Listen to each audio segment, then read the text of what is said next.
Sizcə ən çətin universitet hansıdır? Məncə Neft Sənaye Universiteti. Nəyə görə?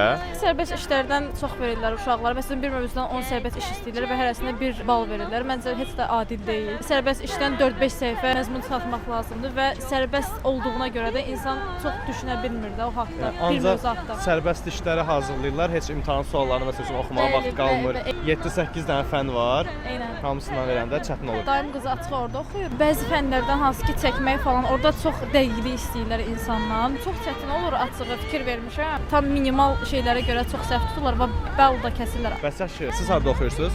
Mən Əsəf Zeynalov Musiqi Kollecində oxuyuram, 2-ci kurs tələbəsiyəm. Nə ifa edirsiniz? Qanun aləti ifa edirəm. Sizcə bəs siz oxuduğunuz yer çətindir yoxsa asandır? Bizdə də həmin problemlər var, sərbəst iş problemləri. Baxmayaraq ki, bizim ixtisasımız qanun alətidir. Bizə də sərbəst iş verirlər və bizi yazı ilə daha çox yorurlar. Onları mən bildiyim qədərilə 3-cü, 4-cü kursdan sonra praktikada əslində daha yaxşı öyrədirlər. Bəli, düzdür. Fən dərslərindən bizə sərbəst işlər verirlər və bu da bizim çox vaxtımızı alır. Çox sağ olun, təşəkkür edirəm. Demək. Videonu bəyənməyi və takib atmağı unutmayın özünüzə. Yaxşı baxın, sağ olun, bay bay.